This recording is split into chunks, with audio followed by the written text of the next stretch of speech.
El tercero, lluvia. ¿Qué hacemos? Del lugar seleccionado,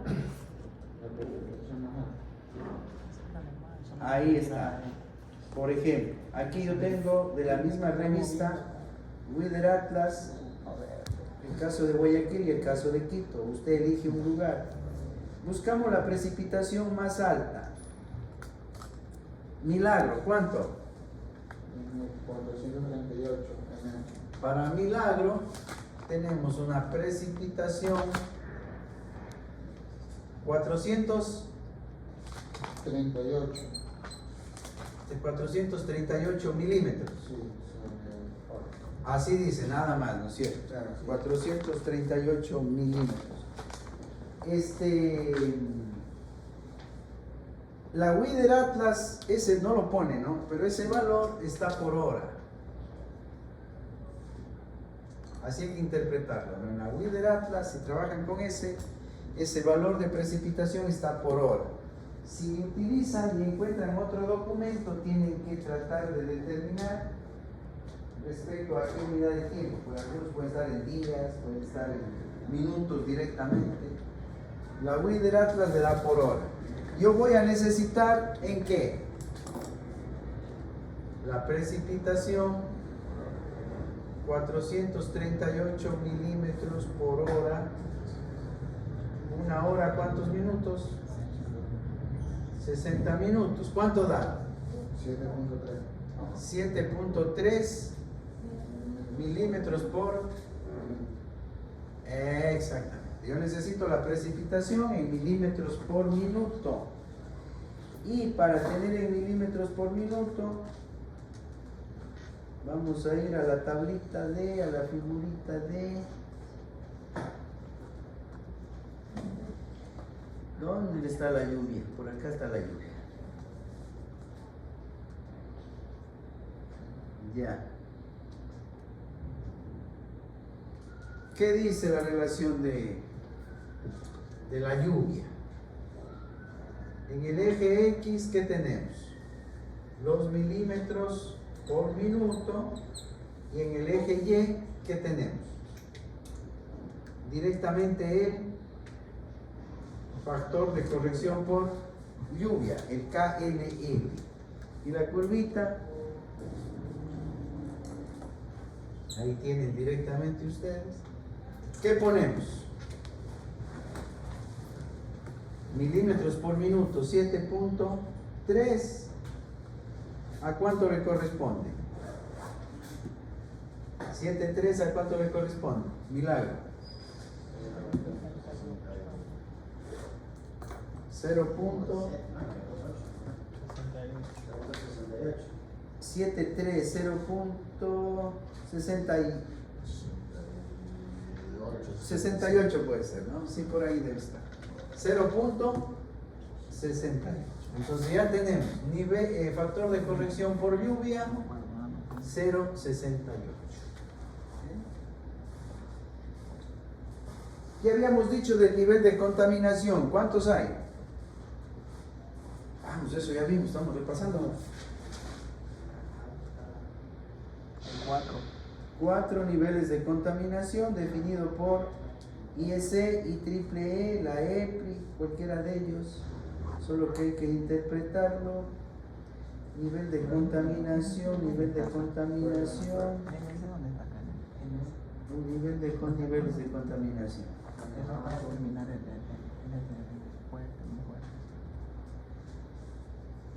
Y ahí está.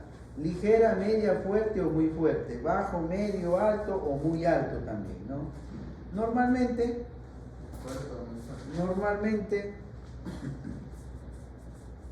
en la actualidad, por los niveles altos de contaminación, monóxido, dióxido de carbono, lo que es empresas de distribución, igualmente las de transmisión, utilizan nivel de contaminación fuerte.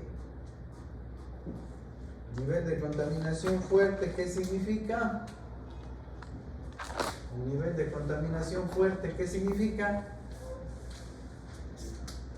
Ahí vemos en la tabla dos columnas, ¿no? La IEC la IEEE y la EPRI, muy parecida a la IEEE, pero entre los valores de IEC comparados con IEEE, sí hay una diferencia, ¿no? Por ejemplo, el fuerte, 25 milímetros por kilovoltio, mientras que IEEE 43.3. ¿Cómo interpretamos? La IEC le da milímetros por kilovoltio de fase. Eso es importante. La IEEE le da, esto es milímetros por kilovoltio. Aquí tenemos dos. La IEC que da por fase y la IEEE que da fase. De fase lo mismo lo hace EPRI. El valor que están dando ahí es de fase a fase. Entonces, la relación de fase a una fase es raíz cuadrada de 3. Entonces verifique. Sale, ¿no? 25 por raíz cuadrada de 3 tiene que dar 25 por raíz cuadrada de 3, ¿cuánto da?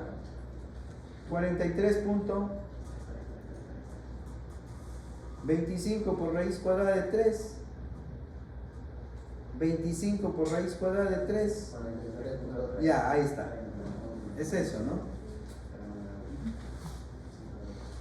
Esto se utiliza, por ejemplo, la IEEE es más directo a aplicar para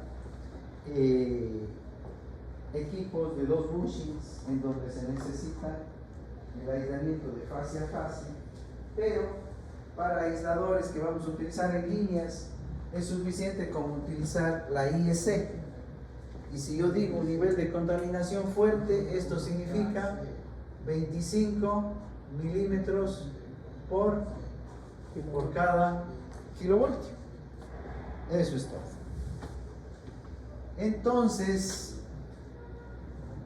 bueno, primero terminemos los factores. ¿Cuál sería el siguiente? Estamos en Milagro. El siguiente sería ya la temperatura ambiente, igual recalquemos 25 grados porque es una altura menor a 1000 metros sobre el nivel del mar. Siguiente, eso se llama nivel isocerámico de la región.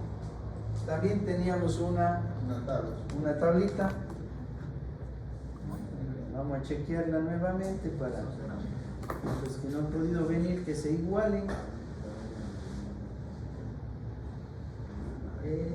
Esa estaba en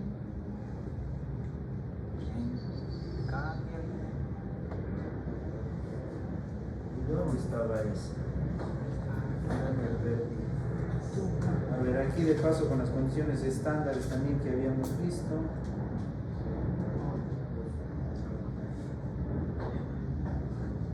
Ahí está toda la laminilla. El nivel isocerámico de la región son los flash por kilómetro cuadrado por año. Para alturas menores a 1000 metros, 30, y entre 1000 y 3500, 50. 30 y 50. En el caso de Milagro, ¿cuál sería? 30, ¿qué? Flash por kilómetro cuadrado por año. Significa mínimo 30 tormentas eléctricas por kilómetro cuadrado. 30, mínimo 30 tormentas eléctricas por kilómetro cuadrado en el año. Mínimo 30. Eso significa el NIR de 30, ¿no? Si estamos entre 1000 y 2500, es más alto la parte de la sierra, la parte del oriente, ¿cuánto hay que tomar? 50. El NIR 50. Y la temperatura ambiente 12. Factores estándares, se va a utilizar mucho factores estándares para Europa. Temperatura ambiente 20, presión atmosférica 760 milímetros de mercurio y humedad absoluta 11 gramos por metro cúbico. En América 25 grados centígrados, 760 milímetros de mercurio, 15 gramos por metro cúbico. ¿Qué significa las condiciones estándares? ¿Para qué sirve eso? Eso sirve para poder corregir los aislamientos, los elementos que vamos a utilizar, porque ellos son construidos en condiciones estándares. Es la condición de laboratorio, la condición de fabricación, ¿no? Pero si ellos son construidos en un lugar a 25 grados centígrados, a 760 milímetros de mercurio y a 25 grados centígrados, no significa que ese elemento lo voy a utilizar a esas mismas condiciones. ¿Dónde lo voy a utilizar? No sé, algunos en Milagro, otros en Quito, otros en Echena, en distintas condiciones geográficas, ¿no? Entonces, es necesario tener presente las condiciones atmosféricas. Bien, hasta ahí ningún problema, ¿no? Todo está bonito.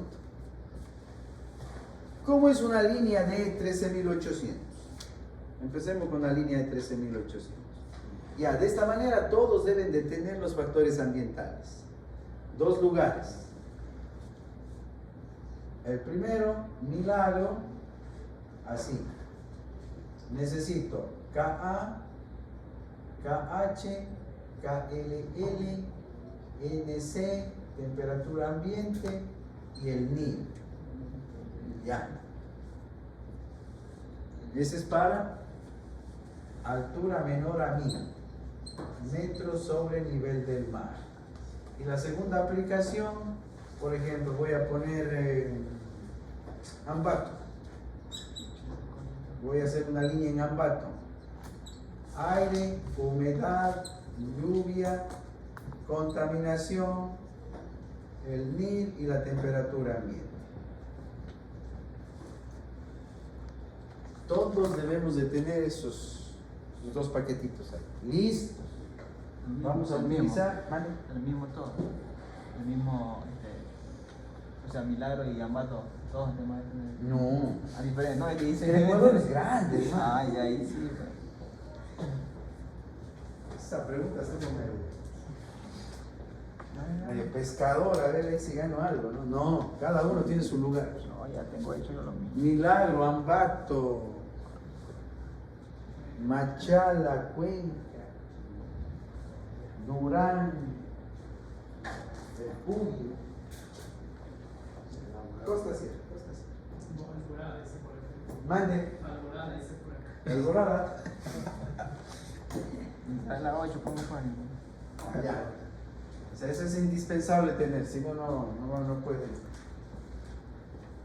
Bien, entonces, repasado eso, y ya que tenemos claro lo que necesito de entrada, los factores ambientales, entonces veamos la línea de 13.8. Cuando yo veo una línea de 13.8, vamos a empezar chequeando.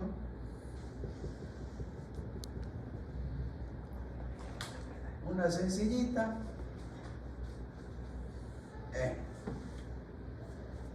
Voy a tener un poste, voy a tener un conductor. ¿Y cómo se llaman estos?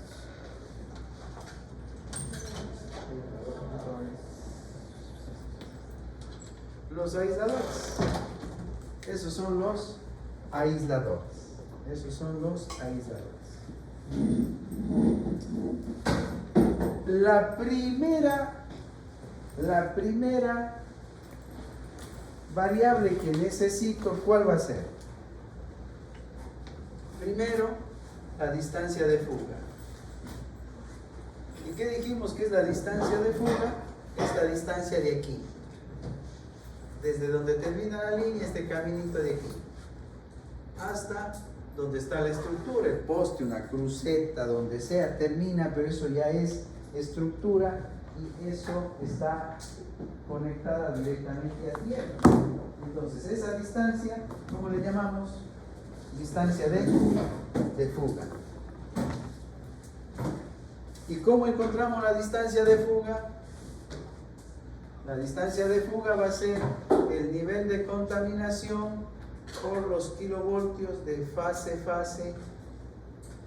para hacer un poquito más más seguros, le decimos kilovoltios fase máximo. Yo estoy en una línea de ¿cuánto? Una línea de fase, que sería el nominal, ¿no?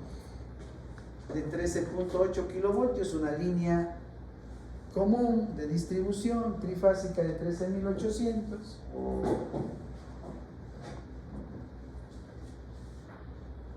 Este max contempla esas pequeñas sobretensiones temporales, sobre todo fruto de los armónicos. Y en los diseños, el tema de armónicos que generan pequeñas sobretensiones ya se considera como parte de la línea, por la gran cantidad de equipos electrónicos que hoy en día están conectados en las redes. Entonces, se puede tomar un 5%, se puede tomar hasta un 10%, o se podría utilizar una tablita directa. No hay ningún problema ahí.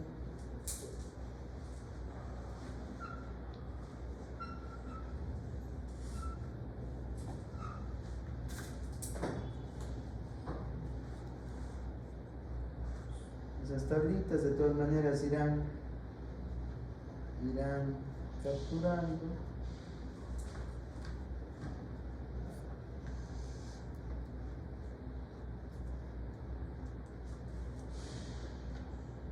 Miren ustedes. Para 13.8, ¿sí se ve la tablita? Sí. Ya.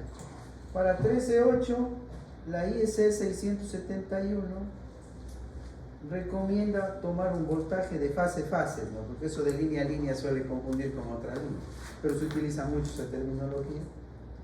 Para 13.8, ¿qué voltaje máximo? 17.5. 17.5. ¿Por qué esa diferencia? Para contemplar esas sobretensiones fruto de los armónicos. Mientras que la IEEE, ¿cuánto recomienda? Para 13.8 recomienda 15. Entonces al final yo puedo tomar cualquiera de los dos, ¿no? Quedémonos con la IEC. Para 13.800, esto es de fase a fase nominal. ¿Qué diríamos? Que el voltaje de fase a fase máximo, cojamos los 17. Los 17 kilovoltios, esto según recomendación IEC. Va a ser una distancia de fuga un poquito más garantizada. Si el nivel de contaminación es fuerte, entonces la distancia de fuga, ¿qué quedaría? 25 milímetros por cada kilovoltio, que multiplica ¿cuánto? A 17 kilovoltios. ¿Cuánto da?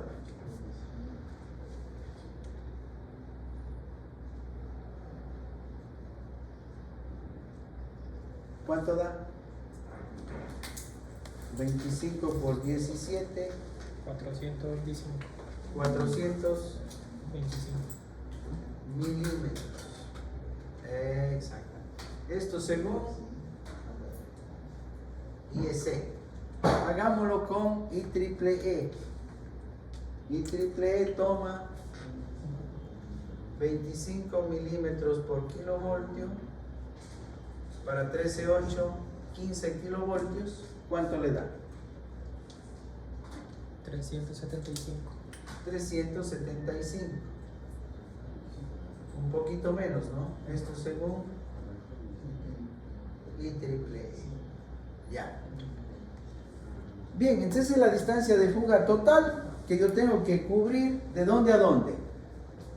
Desde la línea hasta la estructura. Y hay aisladores en 13.8 y de manera general, ¿de qué tipo? Estos se llaman tipo discos, ¿no? Hay otros compactos que vamos a encontrar en 13.8, no tanto, para 69 sí, que son ¿cuál? Los línea post, una sola. En 13.8 sí encontramos bastante estos son los línea post. Los tipo pin,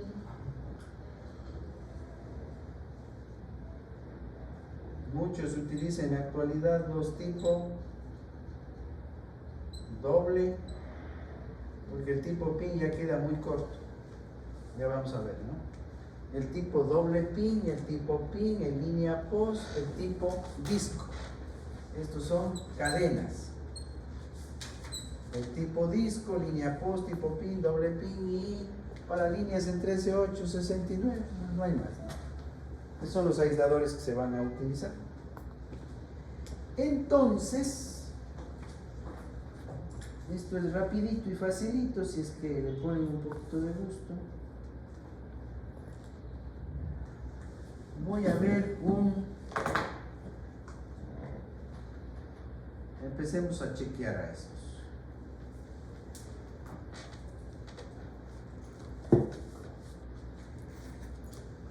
Estos son del catálogo Hibol Power System. Hay muchos fabricantes, no pueden encontrar cualquier otro catálogo. Hibol Power System. ¿Y aquí qué tenemos?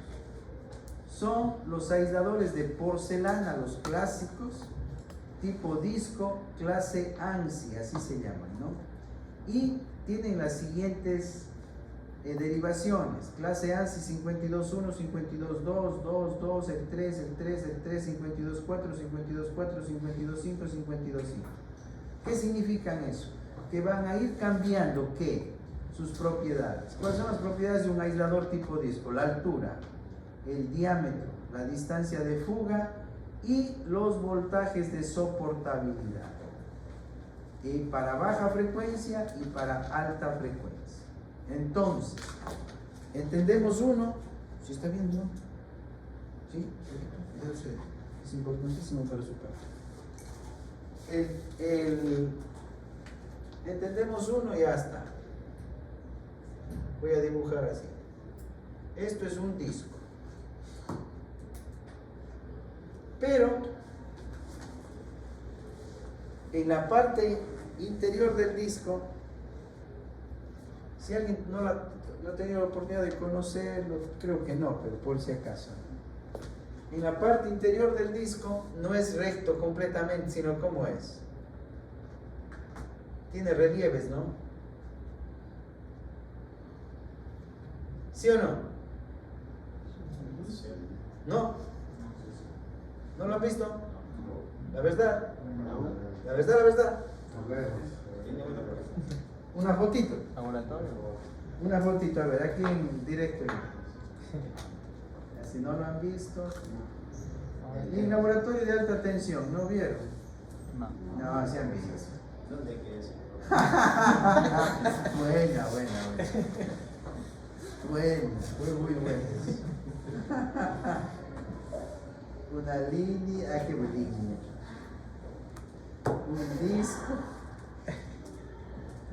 Un disco aislador.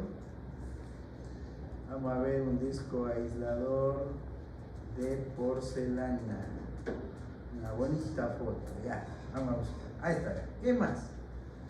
Los aisladores de disco de porcelana se utilizan normalmente en líneas de transmisión de energía, ¿verdad? Es el material aislante más utilizado hasta ahora. No solo se puede hacer ningún voltaje, sino también cualquier nivel de contaminación combinando el número de aisladores. Ahí está, vean. ¿Sí lo ven? ¿No o sí? Ya, pues. Si ven que no es plano, si ven que es así,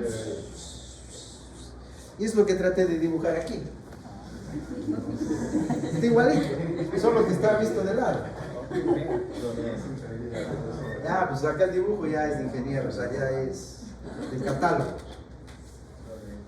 Ya lo entendimos, ¿no? Ya. Entonces el objetivo es, porque aquí va a ir la línea, y acá tiene que estar agarrado en alguna parte, que a esa estructura, y la estructura es tierra. Es ganar, aquí pues no hay mucho, ¿no? Es ganar distancia, por eso esta curva, esas curvas que tiene ahí. Para alargar el camino, ¿de qué? Porque aquí está la línea. Y la función de un aislador es evitar el paso de la corriente de la línea hacia la estructura, por eso es aislador. Aquí hay línea de 13.800 Este sería 7.967 voltios, que está llegando aquí al aislador. Entonces yo tengo que evitar que la corriente pase hacia la estructura. La estructura es tierra, ¿verdad? Entonces le hago lo posible para agrandar lo más que se pueda el caminito entre la línea y el punto de la estructura. Y para eso esos relieves. Entonces la corriente tiene que caminar más, y si hay más longitud, hay mayor resistencia, menos corriente. Ese es el objetivo. Ya, muy bien. Entonces, quedémonos con esta de aquí por un momento. Si yo necesito 375 milímetros, voy a tomar un disco, el ANSI, ya voy a ponerle el dato, pero me habla de qué, de estas variables. ¿Cómo medimos? Esta es la altura del disco. Así, damos la vuelta para que se entienda mejor. Pero ahí se le considera como la altura del disco. Esto de aquí, ¿qué vendría a ser? El diámetro del disco. El diámetro, la altura del disco. ¿Y qué más me dice? Esta es la DF. ¿Qué es la DF?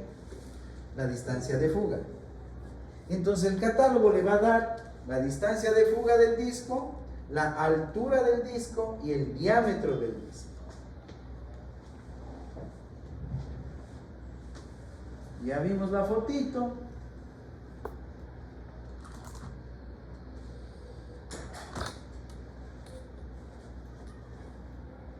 No era este. Este me parece. No, tampoco. Este.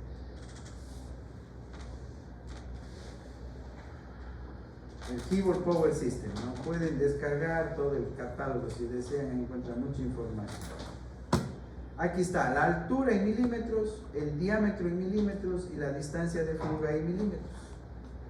Entonces, si el catálogo dice un disco ANSI 52.1 tiene una distancia de fuga de ¿cuántos milímetros? De 178 milímetros. ¿Le sirve o no le sirve? ¿Cuánto necesita usted? 375. ¿Le sirve ese disco? No le sirve.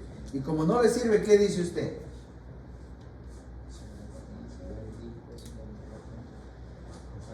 Yo tendría que buscar un disco más grande, que tenga una distancia de fuga de 375 milímetros. ¿Cuál sería? Distancia de fuga 52.3. Aquí hay uno de 432.92, muy corto.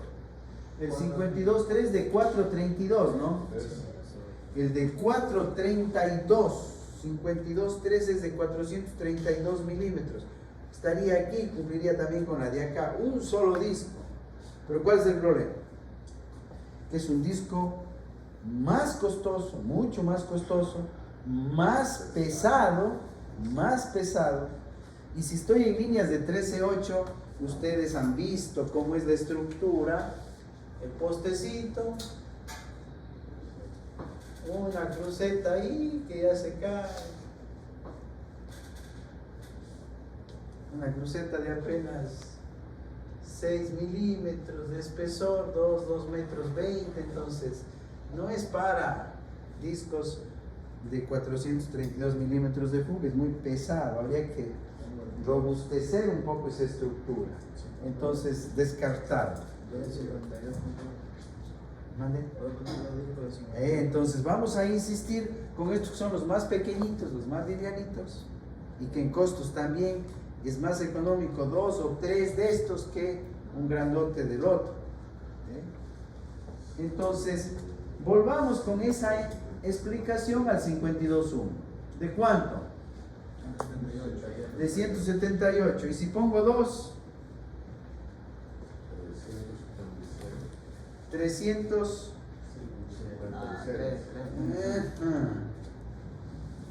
Al poner 2,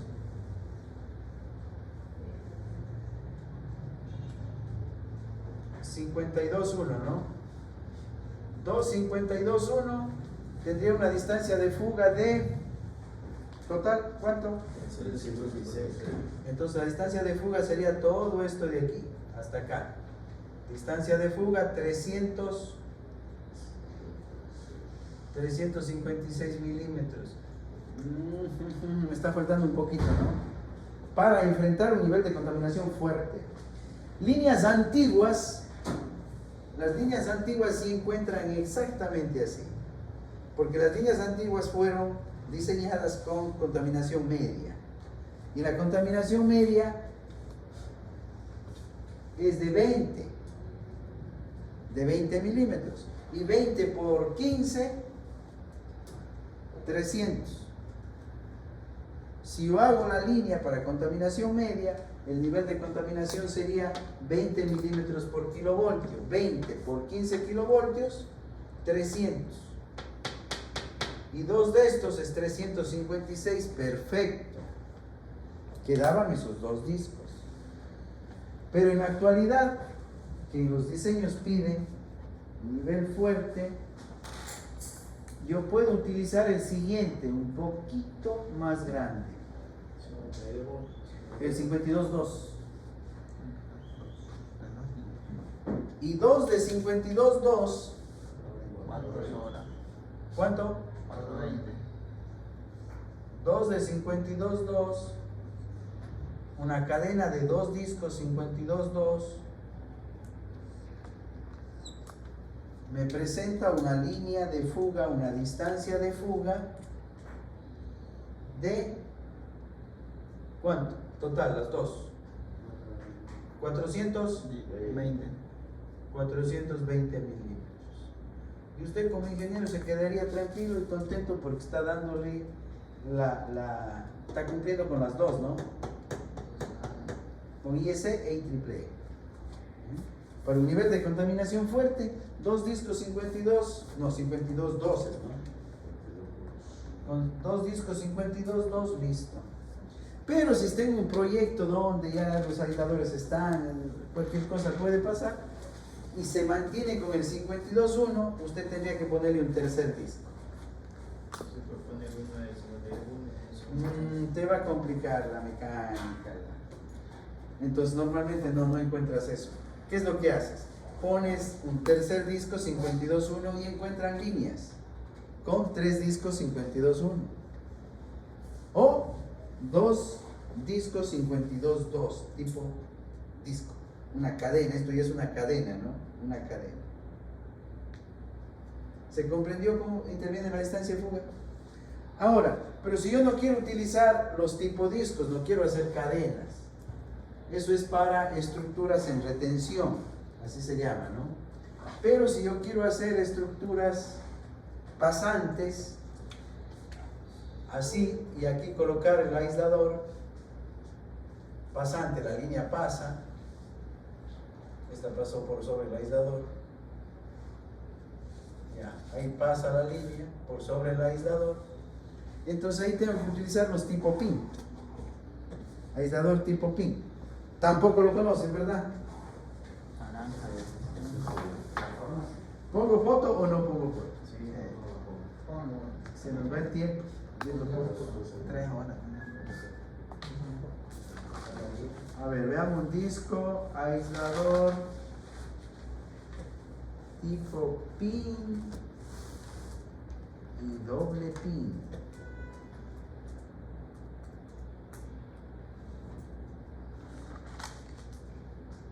A ver, una imagen, si sale por ahí. Ya, aquí está. Miren, este se ve aquí en mi mouse. Este es un doble pin. Pin aquí la parte baja, pin la parte alta, y por aquí pasa el conductor. En la parte de arriba tiene una pequeña guía como una muesquita donde se asienta el conductor y ahí se amarra. Un doble pin, un tipo pin, los otros son tipo disco, disco de porcelana, disco de vidrio. Esto de 69 kilovoltios hacia arriba, se pueden utilizar también estos discos de vidrio, mayoritariamente para transmisión, 138, 230 mil. Aquí está el doble pin con su eje, ¿no? Este es el eje o espiga que se llama, que me sirve para empernar, agarrar sobre la cruceta, un doble pin también, tipo pin como que ya ni en las fotos sale.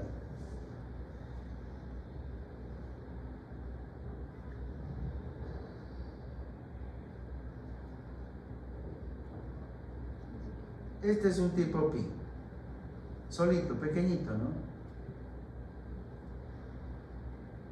Tipo pin, doble pin, doble pin. Bien. Entonces, sea cual sea el aislador, ¿usted qué es lo que tiene que buscar? Cadena de discos, bueno, aquí a la mano no tengo una, pero por ahí están, se puede buscar. El catálogo de aisladores tipo PIN. ¿Y qué es lo que tiene que chequear usted? ¿Qué tiene que chequear? La distancia de fuga. Y cuando usted encuentre el tipo PIN, que va a ser la distancia de fuga, esta partecita de aquí, se da cuenta que está muy debajo de estos valores que requiere. Entonces, ¿eso a qué le lleva? A elegir un doble PIN. Esa es la razón. Y en la actualidad, ustedes ven las líneas 3 y 8, todas son doble PIN, por nivel de contaminación. Bien, y ese concepto aplíquenlo para el otro caso. ¿Cuál iba a ser? 69. 69, para 69 kilovoltios. En 69 kilovoltios ya no hay tipo PIN, hay los línea post. Línea post y tipo disco. Bueno, en 3 y 8 también el polímero, ¿no? Que es discos más pequeñitos, aislador tipo polímero que se llama. Pero igualmente el concepto va a ser el mismo. Si usted está buscando, interesado en un aislador tipo polímero, tiene que verle la distancia de fuga. Eso es muy importante para poderlo seleccionar. En la línea de 69.000, ¿qué tenemos? El poste va a ser un poquito más alto, 22, 24 metros. Y hagámoslo bien complicado. Ya.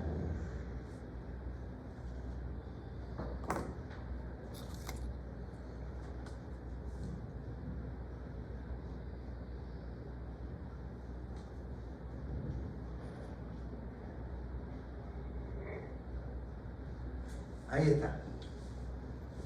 Cadena de discos.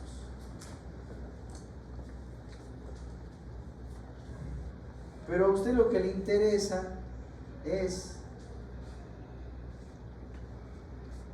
otro tipo. ¿Cuál podría ser? En línea post que hablamos, ¿no? Está el poste, no es horizontal, tiene una pequeña inclinación. 1, 2, ya. Es un solo disco, un solo equipo, y por aquí pasa la línea, pues no. Pero es un solo aislador que va a ir ensamblado aquí, empernado sobre el poste,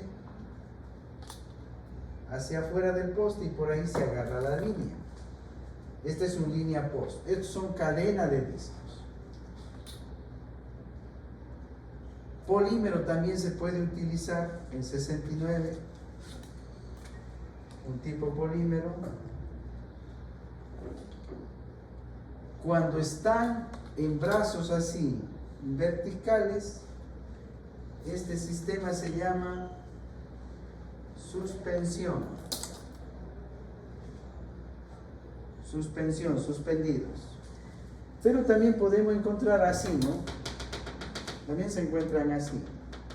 Y cuando están así, este sistema se llama, sea en 13.8, en 69, en cualquier nivel, este sistema se llama retención. Cadena en retención, retiene, está en horizontal, o cadena en suspensión, vertical. Entonces, en 69.000, ¿qué hacemos? Distancia de fuga. Distancia de fuga para 69.000. La distancia de fuga, ¿a qué va a ser igual? Nivel de contaminación sigue siendo fuerte.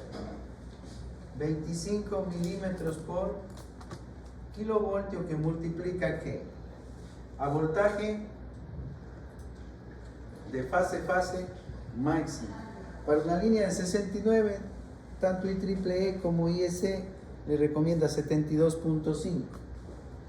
Entonces, por 72.5 kilovoltios, ¿cuánto da esto? 1812,5 milímetros. Ya está. Entonces, si yo deseo hacer una cadena de discos, yo tengo que ver la cantidad de discos que colocados en cadena cumplan con la distancia de fuga. Entonces, veamos en discos de porcelana,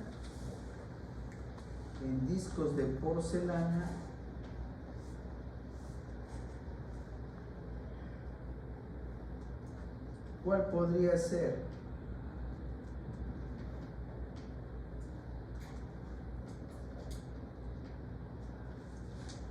$1812, ¿no? Si utilizo, por ejemplo, un 52.4 con 2.92,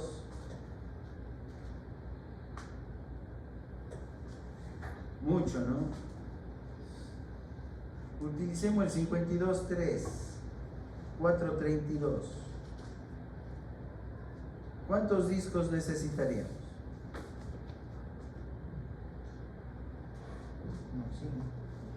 Si utilizo el 52.3, que tiene una distancia de fuga de 432 milímetros. 5 discos. 5. Y si utilizo el 52.5,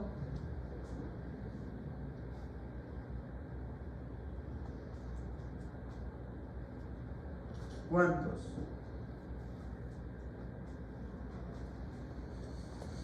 Con el 52.5, ¿cuántos discos? 6. El de 320, 6. Exactamente. Eso es lo que ustedes observan en las líneas de 69. Que hay líneas que muestran cadenas con 5 discos y luego usted cuenta cuántos discos están ahí. Y también líneas con 6 discos en la cadena de aisladores. Cuando es la de 5 discos, voy a poner aquí para el ejemplo, pueden ser 5 discos. ¿Cuáles eran? ANSI, el 52, 3. O también 6 discos, ANSI, ¿cuál? 52.5. Exacto. Cualquiera de esos 2 discos podríamos utilizarlos y formar una cadena de 5 discos o de 6. Y así se va para los siguientes o para cualquier nivel de voltaje que usted necesite, armar su cadena aislada. Para eso me sirve el primer factor del nivel de contaminación. Es fundamental esa aplicación, ¿no? Me define la distancia de fuga. Y con la distancia de fuga yo puedo empezar a ajustar mi aislamiento. Luego voy a hacer otros ajustes, vale la redundancia, y en algún momento puede variar algún poquito la cadena o la distancia de fuga del aislador, pero de ahí partimos. Esa es la referencia inicial. Ahora, ¿qué me va a interesar a mí? Ver la capacidad de soportabilidad del aislador que estoy formando, sea con 2 discos 52.1, con 2 52.2, con 5 52.3, con 6 52.5. Al final yo quiero saber ahora, ya por lado de la fuga ya está, la distancia. Pero yo quiero saber es la soportabilidad. del aislador. ¿Cuánto voltaje me va a soportar? ¿Verdad? Entonces, para ello el fabricante le dice, mire, un disco 52.1, estos voltajes de aquí, que aparecen kilovoltios, ¿no? Seco, húmedo, positivo y negativo. Estos voltajes de aquí tienen un nombre y que se les va a identificar así de esta manera. La tensión crítica de flameo, TCE. La tensión crítica de flameo. Y aparece la tensión crítica de flameo para 60 Hz o frecuencia industrial que llamamos, nosotros 60 Hz. Y tenemos dos niveles, ¿cuál? En húmedo y en seco. ¿Por qué en húmedo y en seco? En húmedo porque llueve. Cada vez que llueve, toda la temporada invernal, pues es en húmedo. Y en seco, cuando está el verano.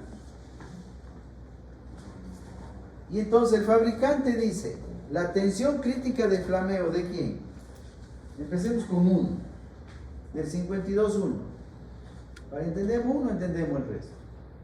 52.1. ¿Cuánto? En seco. 60 kilovoltios. Entonces, mire, yo tengo un disco. Acá está el poste. Vea qué bonito. Ahí está la línea. ¿Qué disco tengo? Tengo un disco ANSI 52.1. ¿Qué conozco de este disco? Que me dice la tensión crítica de flameo en seco, ¿cuánto? 60 kilovoltios. Esto es en el caso de 60 Hz. Pero este disco, ¿en dónde lo voy a utilizar yo? En una línea de ¿cuánto? De 13.8 kilovoltios, ¿no? Y que aquí estaría llegando por fase 7.967 voltios vienen cada una de esas fases con respecto a tierra. De fase a fase 13.8. Y este disco, ¿hasta cuánto puede soportar?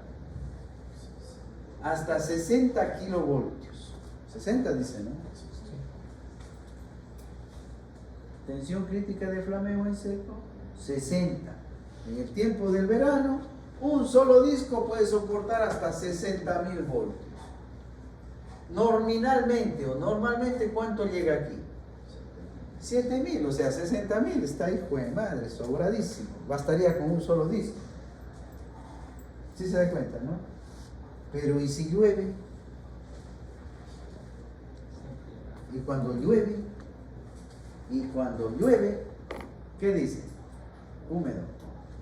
Baja la mitad completamente, ¿no? La soportabilidad del aislador. ¿A cuánto baja? La tensión crítica de flameo en húmedo baja a 30 kilovoltios. Ahora usted dice, pero mire,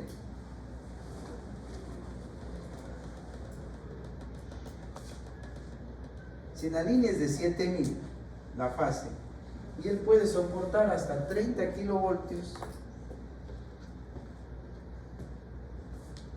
¿qué va a pasar?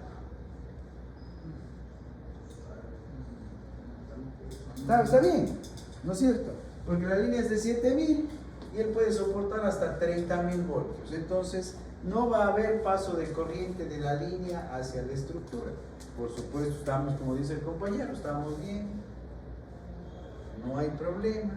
Si la vida fuera así, pues todos estaríamos felices, pero sin trabajo.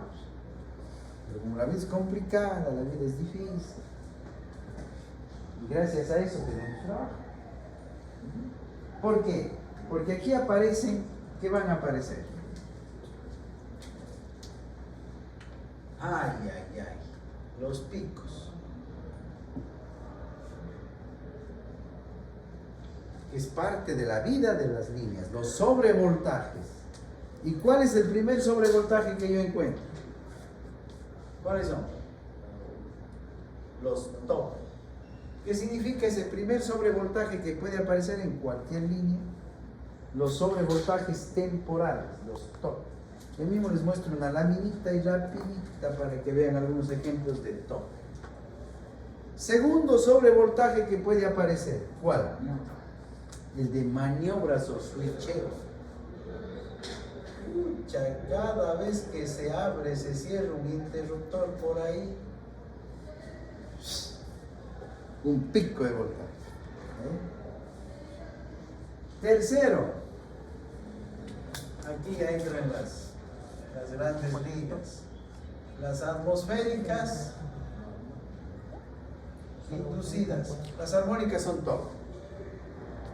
Lo que generan las armónicas están dentro de las sobretensiones temporales.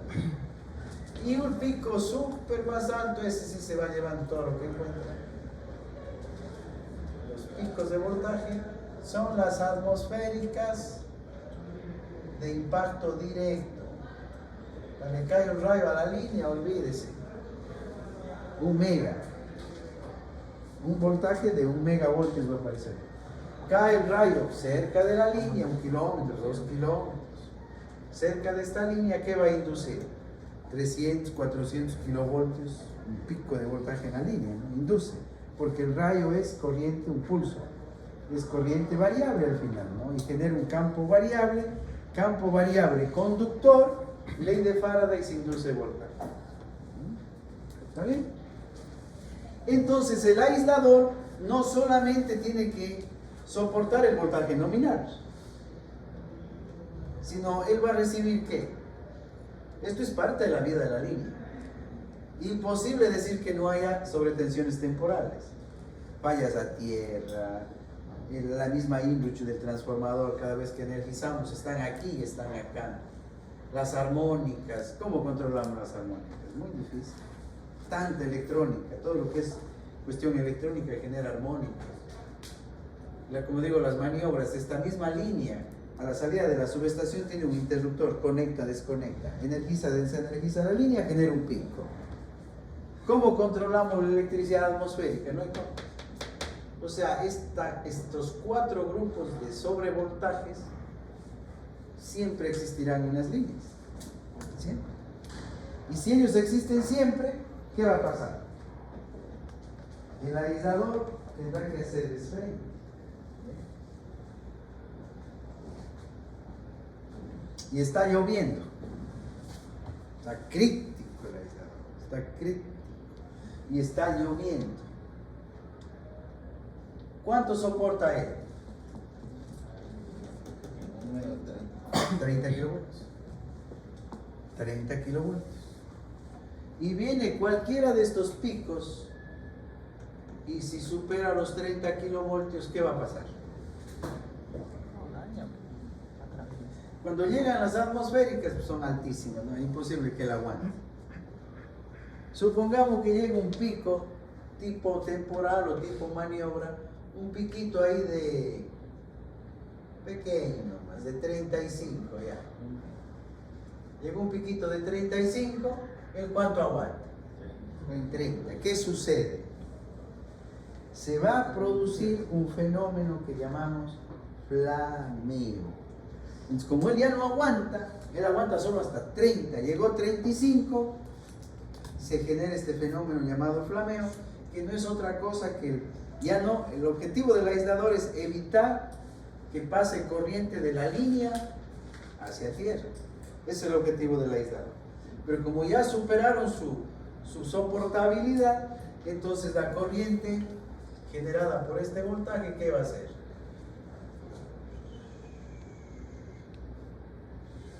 Y se fue a tierra.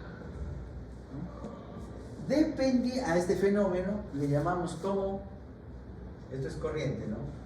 Le llamamos flameo. ¿De dónde a dónde va? De la línea hacia dónde? hacia tierra a través de la estructura, a través del poste. Cuando vemos el poste de hormigón, por ejemplo, hormigón, no, pero por dentro es varilla, completamente todo el esqueleto, toda la estructura de hierro. Entonces es completamente conductor, ¿no? Tenemos la descarga de corriente hacia tierra y el nombre que se le da es flameo, porque va de la línea hacia la tierra, flameo directo. Primer nombre, flameo directo. Y para hablar como buenos ingenieros,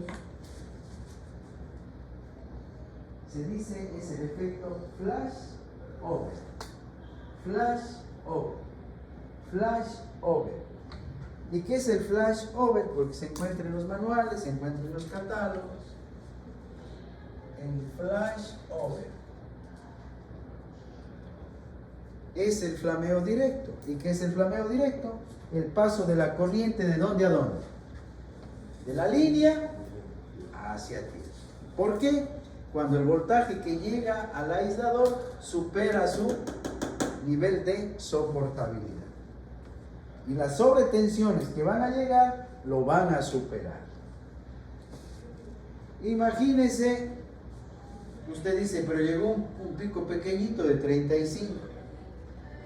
Una maniobra puede generar un pico más alto. Y supongamos que llega a 50. En vez de 35, ahora es 50. ¿Qué va a pasar? Y estamos en la condición más crítica, ¿no? Lloviendo. Está lloviendo. Con mayor razón va a flamear. Hay corriente que pasa de la línea hacia tierra. Y si llega un voltaje inducido por descarga atmosférica mucho más alto, 300 kilovoltios, imposible, flamea, eso es. Y si llega un impacto directo, un pulso de 1 megavoltio al aislador, él aguanta 30.000 voltios y le llega 1 millón. Pero ¿cuál sería la diferencia aquí en la forma como flamea, en la forma como se descarga, cómo esa corriente se va a tierra? Tenemos 3 maneras. La primera, eso lo voy a hacer más acá abajito. No borro nada, después ustedes toman la fotito y ordenen para que entiendan mejor. Ahí está la tierra. El primer flameo, aquí es por aire. Un flameo por aire. Y cuando es por aire, es a través de un arco eléctrico. Y muchas veces se observa, ¿no? Un arco se hizo flag por sobre el aislador, ¿no? Eso es un flameo por aire. Como el aislador tiene esta forma de aquí, y está lloviendo, entonces aquí se acumula ¿qué? Suciedad. Gotitas de agua. Está lloviendo.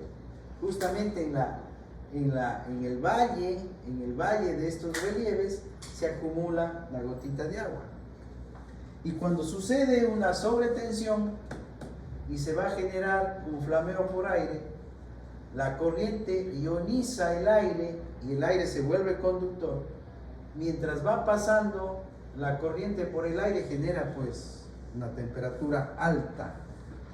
Y esa temperatura alta a su vez ¿qué hace? Si tengo una gotita de agua dentro de un ambiente con una alta temperatura, ¿qué pasa con el agua? Se seca, se quema, no, se seca, se seca. Y entonces resulta que el arco eléctrico, porque es un arco, ¿no? Ese arco eléctrico empieza a secar estas gotitas del agua y mientras se seca y no se seca, mientras se seca y no se seca, el resultado visual, para entender un poco, es generarse aquí, ¿qué? Pequeños arcos eléctricos sobre esos relieves del disco, sobre esos relieves de la superficie del disco, y usted puede observar unos arquitos como que aparecen y desaparecen, aparecen y desaparecen. A eso se le da un nombre muy importante que se llama las descargas parciales. Temas de muchos estudios en las actualidades, ¿no? descargas parciales. ¿Qué es una descarga parcial? Pequeños arcos eléctricos que de acuerdo a la humedad del aislador avanzan por su superficie sobre todo. Bien, entonces, flameo por aire, primera opción. Generando esto, ¿qué? Un arco. Aquí no hay nada que hacer. Esto es arco eléctrico. Segundo, ¿cuál sería? Este sería el flameo superficial. Exactamente. Ahora la corriente se va siguiendo la superficie. Y el flameo superficial es muy común cuando el nivel de contaminación es muy alto. Imagínense por cerca del mar, por ¿qué se llaman? Los volcanes, en las zonas industriales,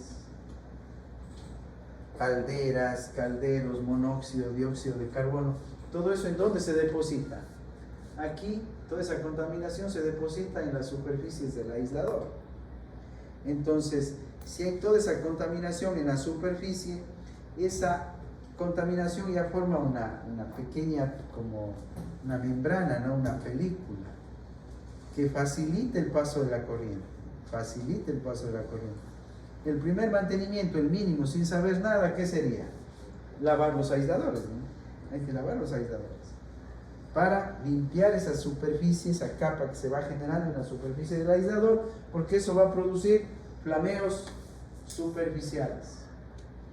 Y el tercero, ese es macho, cuando, sobre todo por ejemplo aquí, hay un impacto directo en una línea, no hay la protección necesaria, eso es un voltaje demasiado alto, eso ya es un flameo interno. Va por dentro del aislador, es tanto el sobrevoltaje que no solamente genera arco, no solamente que la corriente va por la superficie, sino que incluso rompe la capacidad dieléctrica de la porcelana o del polímero, del material que esté utilizando, y la corriente pasa por dentro del aislador. Cuando se da este caso de flameo interno, internamente se fisura, se rompe, se generan agujeros dentro del aislador. Ese no tiene vuelta, ese debe ser sustituido ya. El flameo superficial, ¿qué va generando? El exceso de flameo superficial sobre el aislador va quemando, va tostando la superficie del aislador.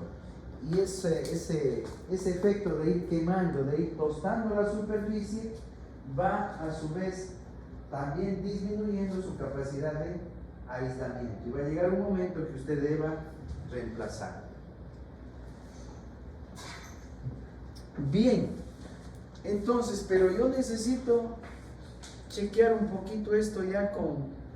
Estos son los conceptos físicos, cómo se va a comportar, qué va a pasar ahí, ¿no? Pero yo necesito entrar un poco más en materia, pero antes me faltó, creo, la tensión crítica de flameo para alta frecuencia. ¿Qué significa para alta frecuencia? Estos de aquí para alta frecuencia son los tipos rayo. Hay ahí ya se sabotearon. Hubo un sabotaje.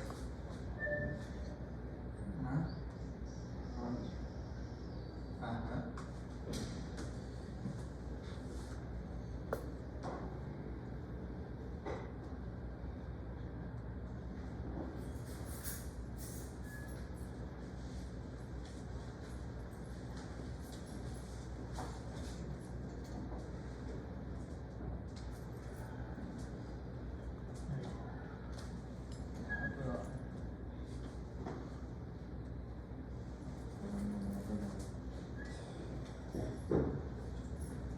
A ver,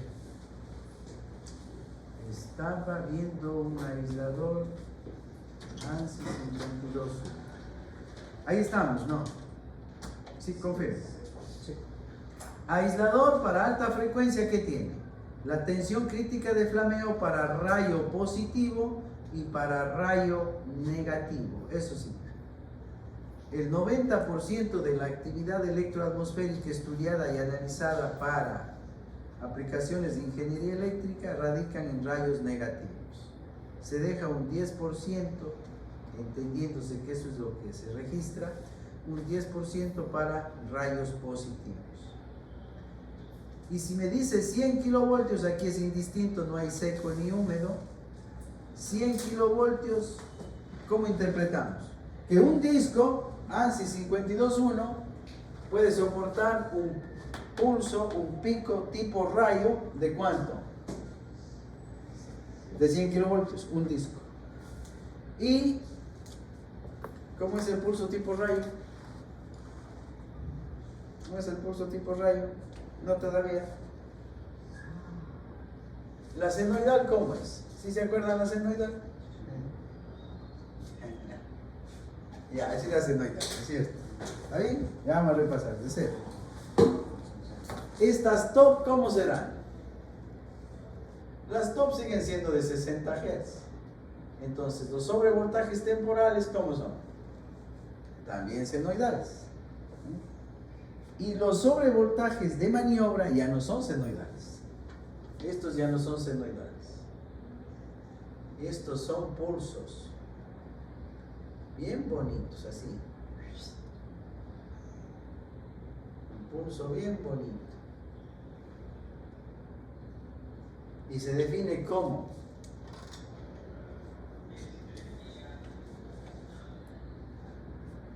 un tiempo T1 para el estudio y análisis. Los sobrevoltajes tipo maniobras se define como un pulso 250 2500 microsegundos. ¿Cómo interpreto el 250? Es el tiempo que tarda en crecer el pulso. Esto es el V pico, ¿no? El V pico, voy a poner un valor, 50 kilovoltios. Cuando yo hago una maniobra, abro un interruptor, cierro un interruptor, conecto un banco de capacitores, desconecto un banco de capacitores, y las líneas están llenas de bancos de capacitores, bancos de inductores, etc. Se va a generar un pico de voltaje llamado como sobrevoltaje tipo maniobra. Pero ¿cómo es ese voltaje? Es un pulso que se estandariza como un pulso 250 a 2500. ¿Qué significa? Que el pulso tarda en llegar a su valor pico, ¿cuánto? 250 microsegundos.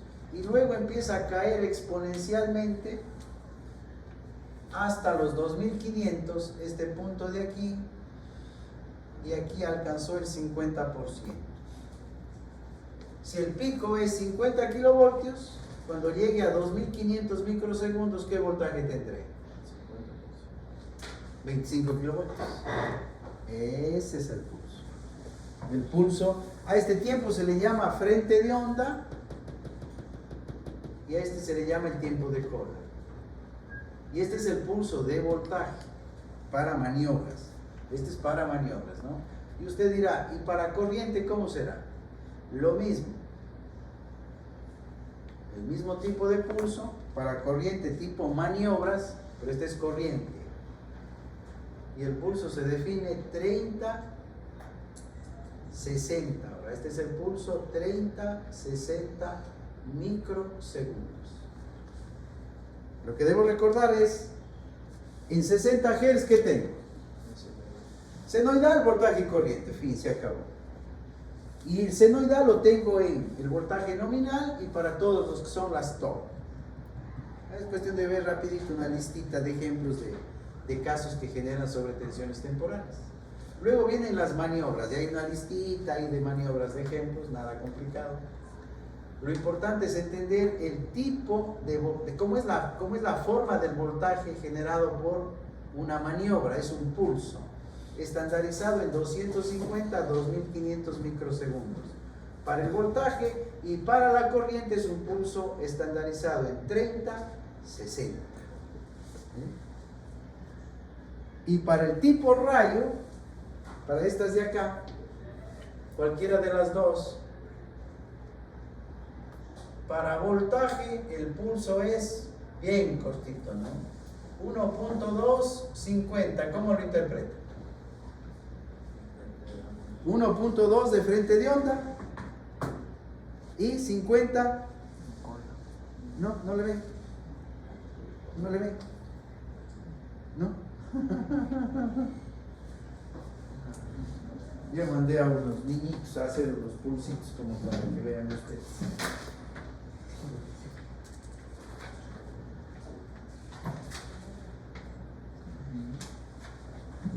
Y ahí vean, pasen rapidito ahí para que.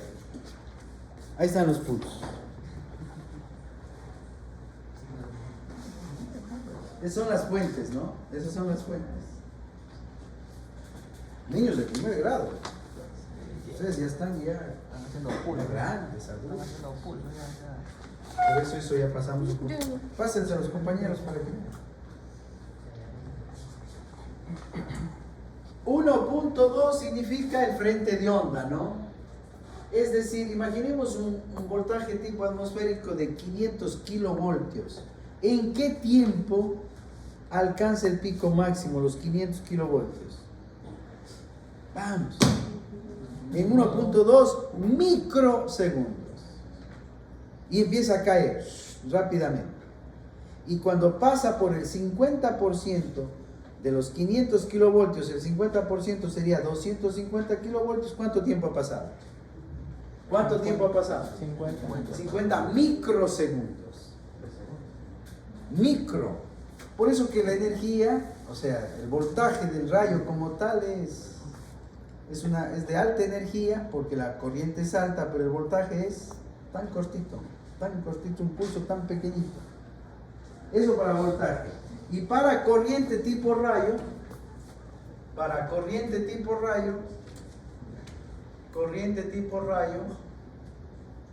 el 820. ¿Qué significa el 820? Supongamos cae un rayo de 100 kiloamperios, 100.000 amperios. Vemos un rayo de 100.000 amperios, cayó un rayo de 100.000 amperios. Matemáticamente, como ingenieros, ¿qué tenemos que dibujar? Que el rayo empiece en cero, pues, ¿no? Crece hasta 100.000 amperios, ¿en qué tiempo? En 8 microsegundos y rápidamente decrece. Y cuando está en 20 microsegundos, ¿en qué valor se encuentra el rayo? En el 50% de su valor. Ese es el estándar IEEE. IEEE y EC une. Definen así a los pulsos. Bien.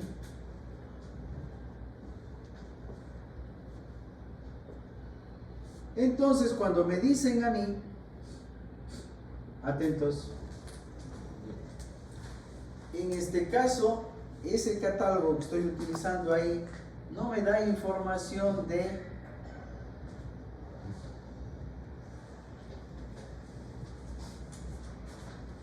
del voltaje de soportabilidad,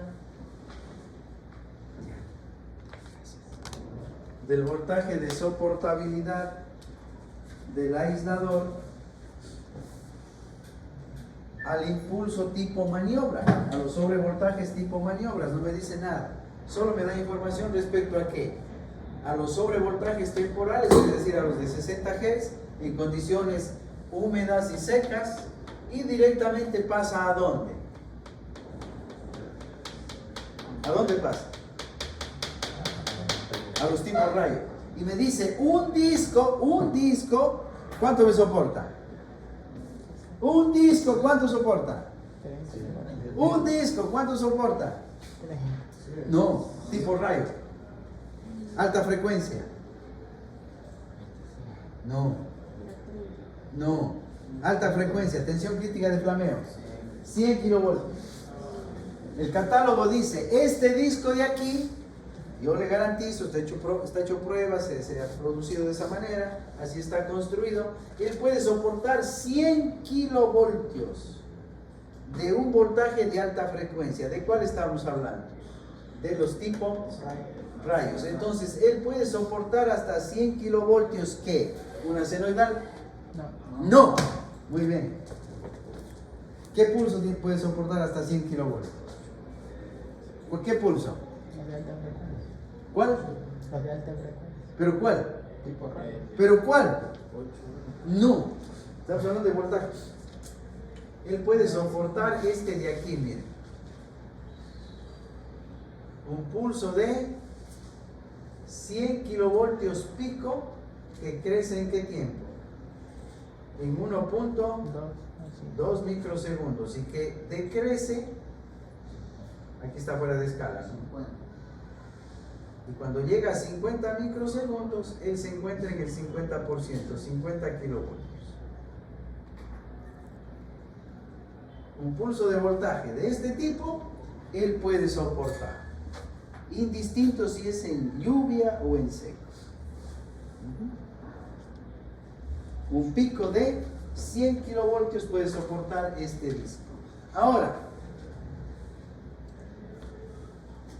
y cuando hay una inducción, un rayo que cae cerca de la línea, cerca, 300 kilovoltios, 400 kilovoltios, es 500 kilovoltios, es común, va a ser común.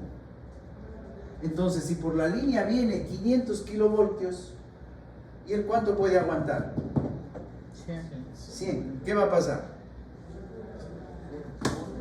¿Qué va a pasar? Flameo. Usted no aguanta más. No, directo, porque viene por la línea. Viene por la línea, ¿cuánto viene? Un pico de 500, por ejemplo. De 500. ¿El cuánto puede soportar?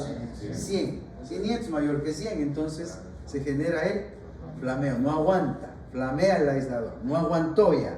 ¿Qué significa flamea? Que la corriente pasa de la línea a tierra. Un flameo directo, un efecto flash over. Un flameo interno, no puede ser. Puede darse también, sí, puede darse también.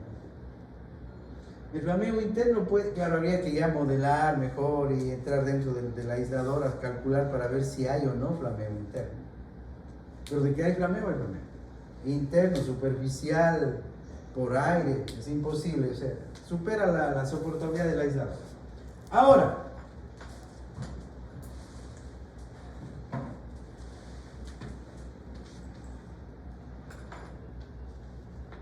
si el rayo no cae, o sea, si cae directo en la línea, pues mucho mayor, ¿no? Si hay una inducción desde esta parte de la línea, digamos, ¿no? Cae por acá y se induce acá. Pero supongamos que se dé una caída de un rayo aquí, tomemos este escenario de aquí, en la tierra, aquí cae el rayo, flash, cayó en la tierra. Esa corriente, ¿qué puede hacer? Puede drenar, y va a drenar una parte a tierra, porque cayó en la tierra, pero también hay una parte que desde esta tierra encuentra el poste, ¿y qué sucede? Regresa por el poste desde la tierra. Y cuando llega aquí al aislador, él puede seguir superficial, por aire, o también de forma interna, que sería más complicado que suceda, pero sí puede darse. El más común que sea superficial. Y tengo ahora un flujo de corriente ¿desde dónde? Desde la tierra ¿hacia dónde? Hacia la línea. Entonces el efecto es inverso. ¿Y a eso cómo le llamaríamos? Este de aquí le llamamos flameo inverso. Exactamente. El back flash over. El efecto back flash over. El flash over y el back flash over. Flameo directo y flameo inverso. El directo, corriente de línea a tierra. Y el back flash over, de tierra hacia la línea. Porque en ninguno de los dos casos el aislador aguanta. ¿Comprendieron? ¿Sí comprendieron? Bien. Pero eso es en un aislador.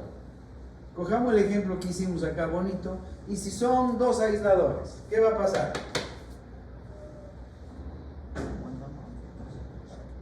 ¿Qué va a pasar? ¿Qué tengo que encontrar? La tensión crítica de flameo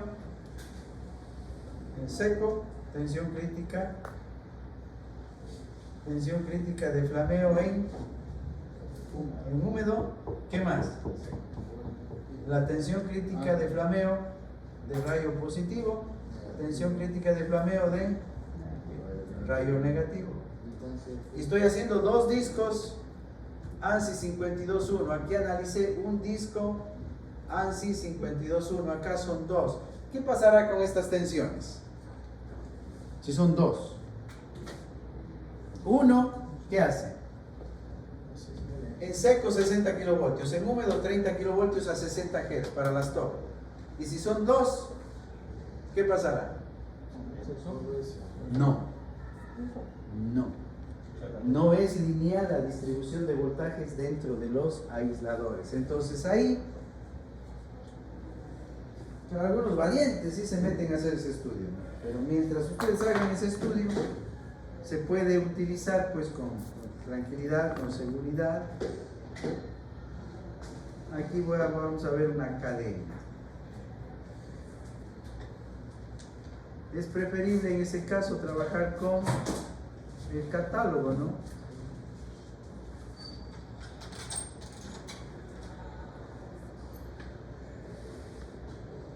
Miren.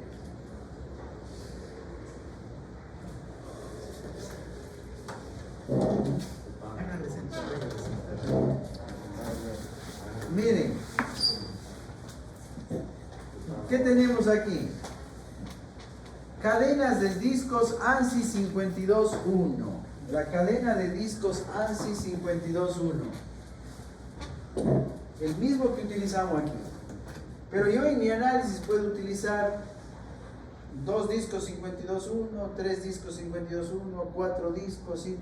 Tengo que armar una cadena en base a la distancia de fuga, ¿no es cierto? Ya. Ahora lo que me interesa a mí es encontrar las tensiones críticas de flameo. Y entonces no puedo simplemente multiplicar los valores de un disco por el número de discos, no, porque la distribución, como digo, de los voltajes no es lineal. Entonces, lo más recomendable para que no entren a modelar y hacer ese cálculo, ¿qué sería? Utilizar directamente un catálogo, ¿no? Y los fabricantes le dan los catálogos. Aquí hay un ejemplo. Número de discos ANSI 52.1, cadena de aisladores. Para uno ya vimos, 60, 30, 100 y 100. Si la cadena está formada por dos discos, el 60 parece que se duplicara. Ahora la cadena soporta ¿cuánto? 120. Si es en húmedo ya no se duplica. 55 nomás. Si es en rayo positivo parece que se duplicara.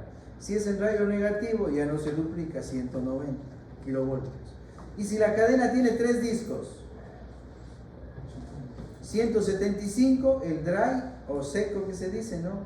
80 el wet o húmedo a 60 Hz para las top. El rayo positivo 300 kilovoltios, rayo negativo 275.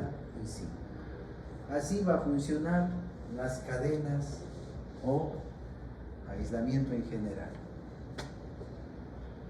¿Qué le parece? No está difícil, ¿no? Diga la verdad. Ese silencio pues genera una incertidumbre. Sí.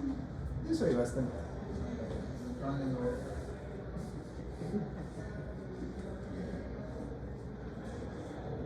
Ahora, para poder juntar esto con esto, entonces yo voy a necesitar el siguiente concepto, y ahí sí se abre ya el panorama.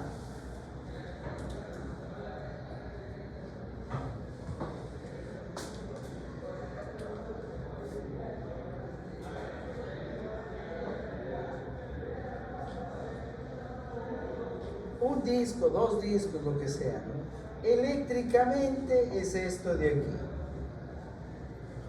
La resistencia y la capacitancia. Eso va a ser un aislador. una resistencia y una capacitancia en paralelo. Bien. Esto es físicamente. Eléctricamente será una resistencia y una capacitancia en paralelo. Ahora la pregunta, ¿cuál sería? ¿Y cómo calculamos la resistencia? ¿Y cómo calculamos la capacitancia? Y eso pues no hay ningún problema porque son dos fórmulas que les muestro a continuación.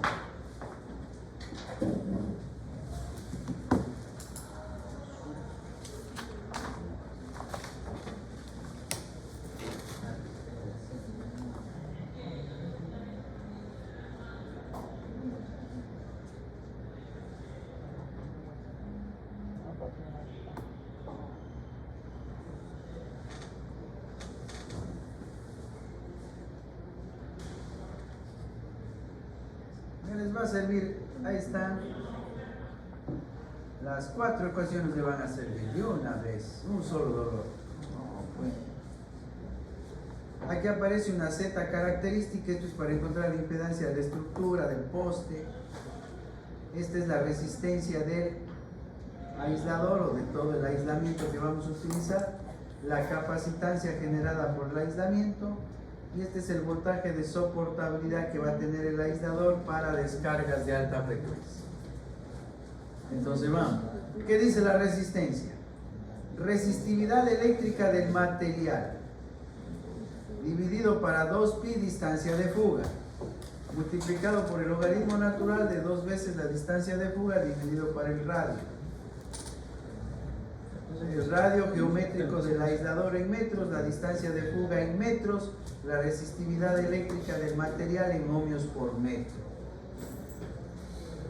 La capacitancia, esa C que debo sacar ahí, ¿a qué va a ser igual?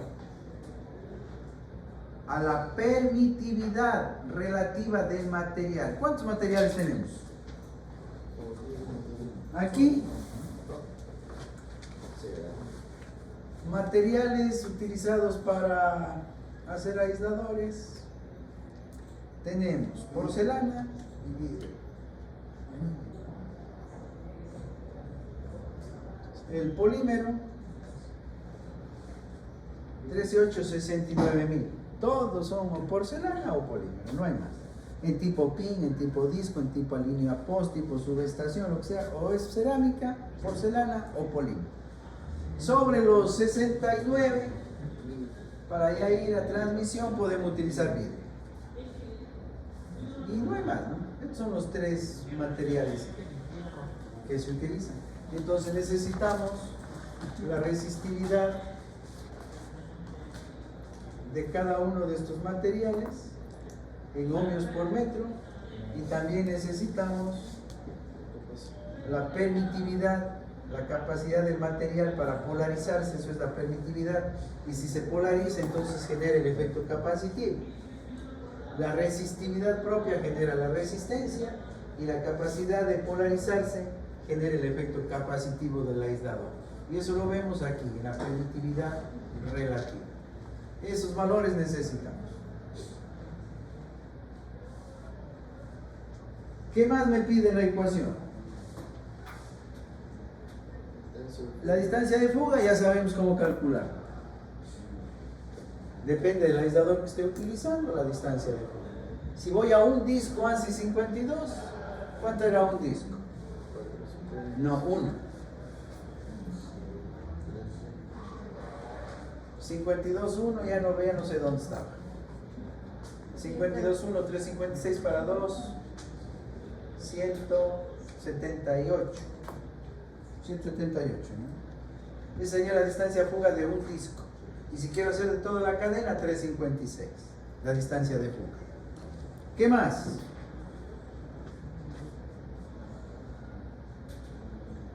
Logaritmo natural de 2 veces la distancia de fuga sobre el radio. ¿Cuál radio? El radio del aislador. ¿Cómo medimos? Esto es el diámetro. En el catálogo estaba, ¿no? Sí. Este es el diámetro. La mitad y hasta el radio. Tenemos el diámetro del aislador, sacamos la mitad y ya tenemos el radio. distancia de fuga, radio, resistividad del material. ¿Cuál otra hay? Y no hay más para la resistencia.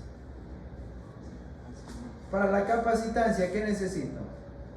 La permitividad relativa, distancia de fuga, 2 veces logaritmo natural de 2 veces la distancia de fuga dividido por el radio. Esto es un factor de conversión para que nos den en faradios, ¿no? 1 por 10 a la menos 9 dividido por el 9 y fin. Y ya que está presente la formulita, capturen esa imagen para la siguiente clase. El voltaje de soportabilidad del aislador altas frecuencias tipo rayo obedece a esto de aquí. 400 más 710 T elevado a la 0,75 por T. ¿Y qué es la D? Distancia o longitud de la cadena de aisladores. Entonces ahí vamos a necesitar esto de aquí, la H, porque en el catálogo le dan la altura. Si es un disco, esto sería la altura o la longitud de la cadena. Pero si son 2 discos, sería todo esto, ¿no? La longitud de la cadena. Y si son 6 discos, cada disco, ¿qué altura tiene? Multiplicado por 6 sería la distancia, la longitud de la cadena. Eso lo voy a utilizar para la ecuación de soportabilidad del aislador ante ¿qué tipo de sobrevoltajes? Atmosféricos. Bien.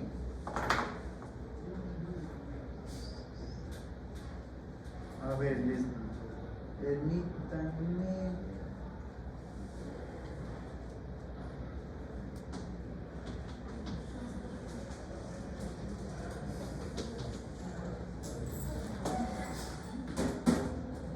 Ahí tienen de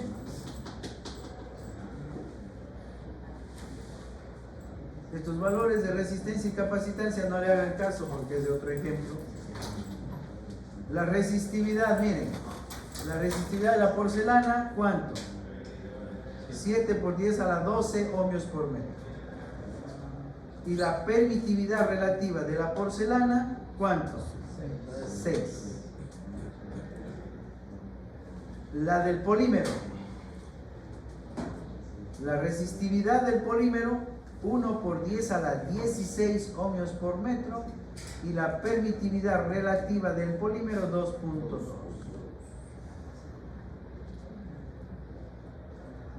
Entonces estamos listos.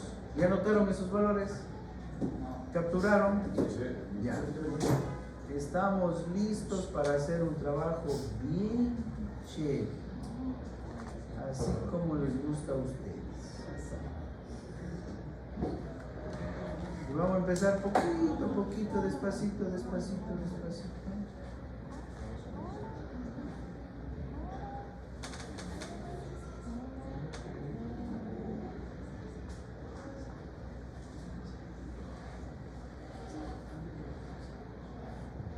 Un disco 52.1, ¿qué altura? 144 milímetros, 14 centímetros, 0.14 metros. ¿Dónde utilizamos esto? Para la ecuación de soportabilidad ante alta frecuencia. El diámetro del disco, este es el de 160 milímetros, el de 16 centímetros. Para el cálculo necesito el radio en metros.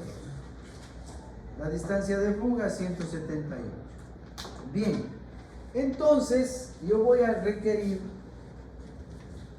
hacer 3 pruebas. 3 pruebas. Prueba número 1.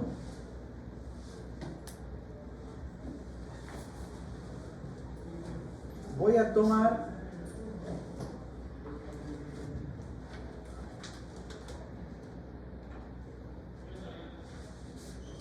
RC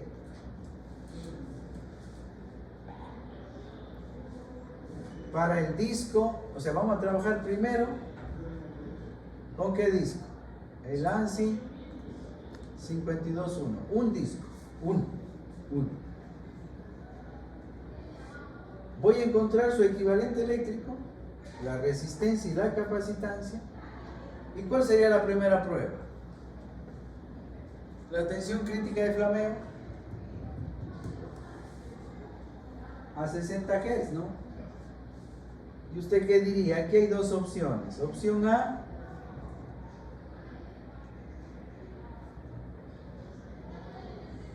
en seco, ¿cuánto es en seco? 60 kilovoltios a 60 Hz. Opción B, 30 kilovoltios en situación de lluvia a 30 Hz. Estoy colocando aquí los valores que el fabricante, según el catálogo, me indican que el aislador 52.1 debe y puede soportar, ¿no es cierto?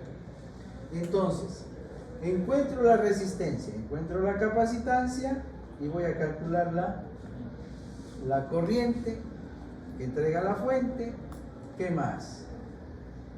La IR y la IC. La IR y la IC. ¿Para qué le va a servir esto a usted? Esto le va a servir para, si yo aplico estos voltajes que son los máximos dados por el fabricante, a esto se le llama corriente de fuga. Es la corriente que siempre va a estar de aquí, ¿no? Pasando de la línea hacia tierra. Siempre. Entonces eso nos deja un mensaje, que cuando está lloviendo no se ponga romántico, no vaya a abrazar el poste. ¿Por qué? Porque siempre hay corriente de fuga, siempre. No existe el aislamiento perfecto. El que aísla es un impermeabilizador y que descarga 0 amperios. No, siempre va a haber corriente. Micro, miliamperios. Y en lluvia la situación es más crítica, ¿no? Entonces no puedo ir a estar jugando ahí con las estructuras, porque hay corriente. Y el cuerpo también está con su resistencia disminuida porque está lloviendo, entonces es peligroso. Primera cosa, en base a la corriente de fuga, aquí van a ser miliamperios, nanoamperios. En base a la corriente de fuga que usted obtenga, usted va a tener una herramienta para predecir si es que el aislador, porque yo no sé al final el aislador internamente cómo está, no sé. Porque ya estuvo trabajando, ha estado operando. Pero con esta corriente de fuga, yo puedo predecir lo que se dice, como si fuéramos médicos, la salud del aislador. Si está enfermito, está más o menos, está ya muriendo, está muerto, o todavía está para seguir operando. Muy utilizado en los campos de mantenimiento. A través de la corriente de fuga. Segunda, hay otra relación igualmente muy utilizada que se llama el factor de potencia, FP, o el factor de pérdidas. Y el factor de pérdidas es una herramienta fundamental para la evaluación, el diagnóstico de la salud de un aislamiento. Y lo hacemos como la IR sobre la IC. Y esto va a ser un número pequeño. Yo mañana les voy a compartir algunas tablas referenciales sobre corrientes de fuga y factores de pérdidas para que usted pueda evaluar y diagnosticar si un aislamiento de manera general, en qué estado de salud se encuentra. ¿En qué estado de salud se encuentra?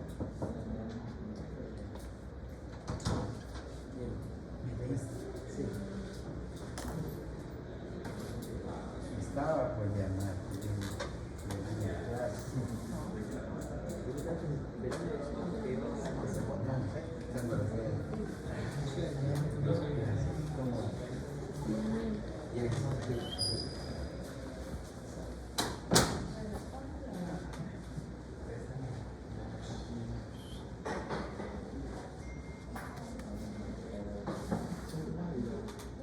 Bien, entonces esta relación de aquí es muy importante, muy importante.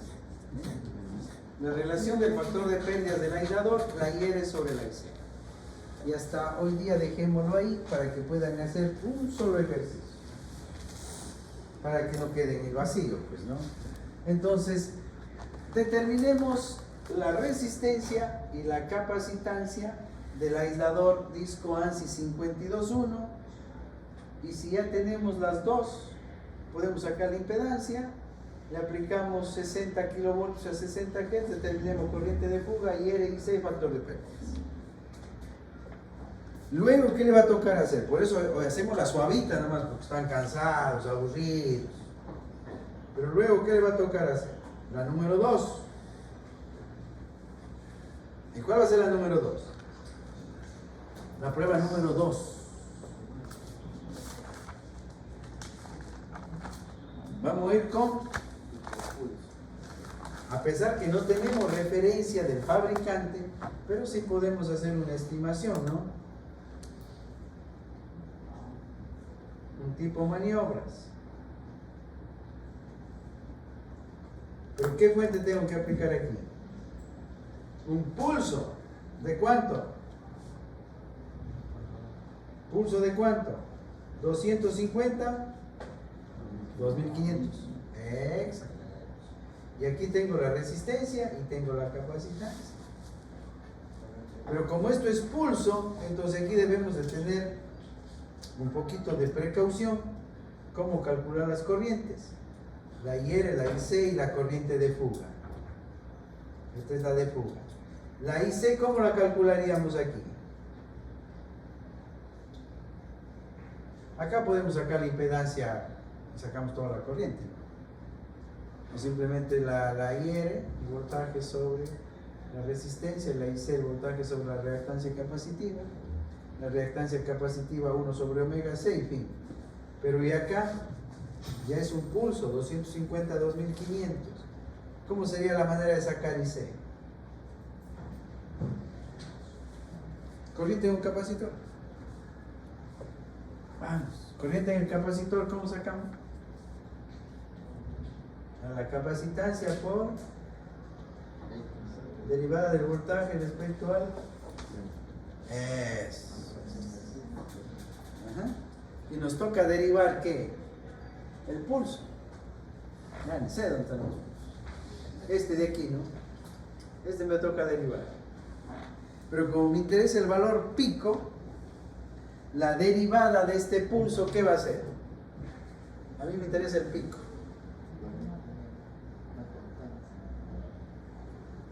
El pico es la creciente.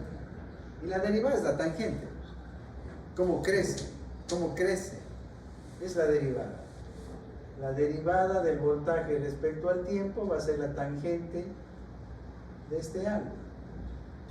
Y la tangente de este ángulo, ¿qué va a ser? El voltaje pico en este ejemplo. ¿Cuánto sería? 50 kilovoltios. ¿Para qué tiempo? Para 250 microsegundos. ¿Cuánto da?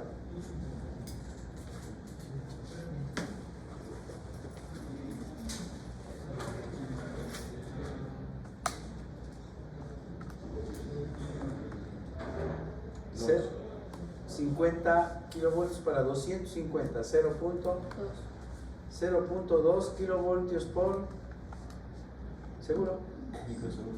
Así crece, ¿no? Así crece. Está creciendo 0.2 kilovoltios cada microsegundo. Esa es la derivada del voltaje que multiplicado por la capacitancia podemos sacar la corriente que pasa por la capacitancia. Es la difícil. Y la prueba 3, ¿cuál sería?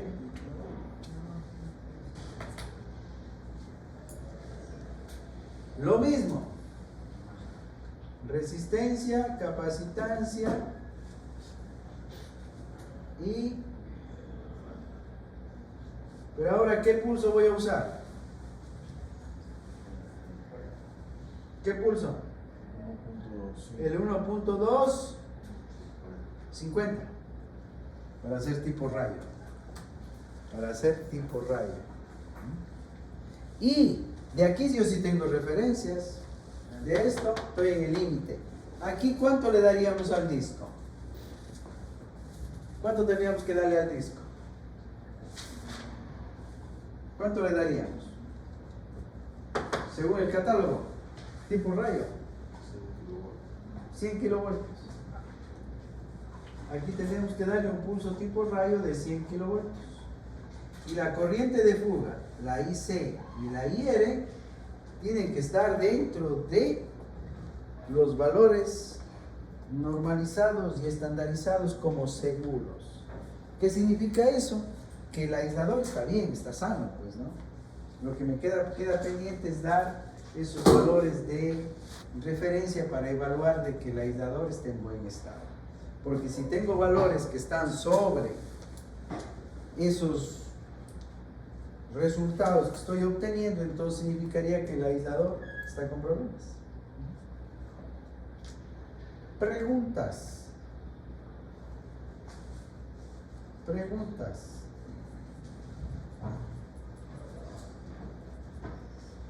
Entonces vamos.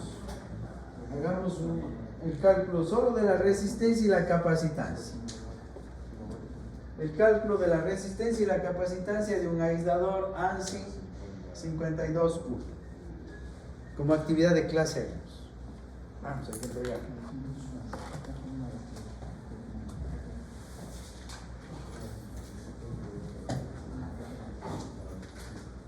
Utilizan diámetro de 160 milímetros, distancia de fuga de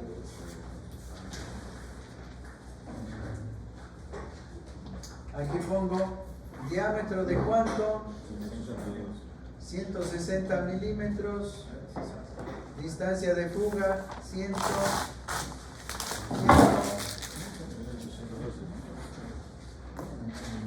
distancia de fuga del disco, de un disco, 178 milímetros. La altura para ahora no necesito, solo el diámetro y la distancia de fuga le sirve para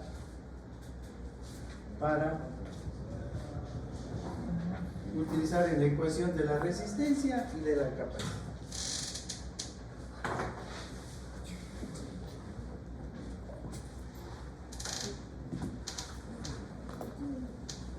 Minutitos y listo.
Aquí esto es un valor, no es de otra aplicación, ¿no? Lo único que sirve es la resistividad de la porcelana y la permitividad relativa. 7 por 10 a la 12, permitividad relativa 6.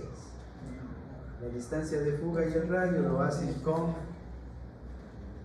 los datos de un disco ANSI 52.1.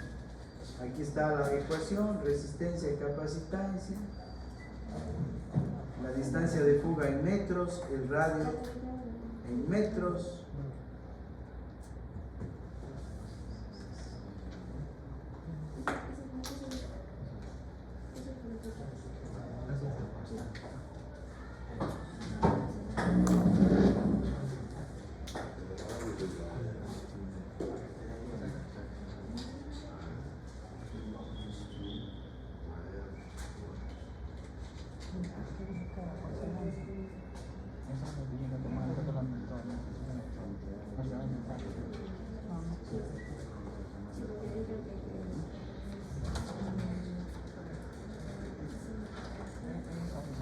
es porcelana.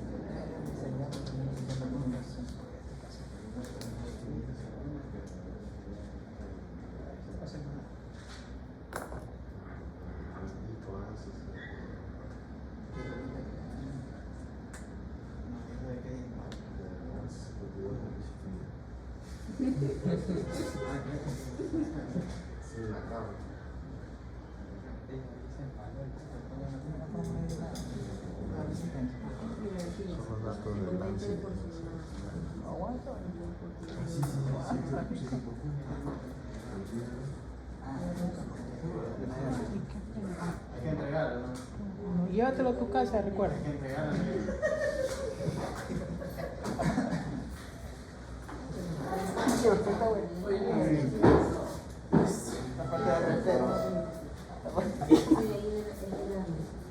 Estamos chatos, ¿no? No.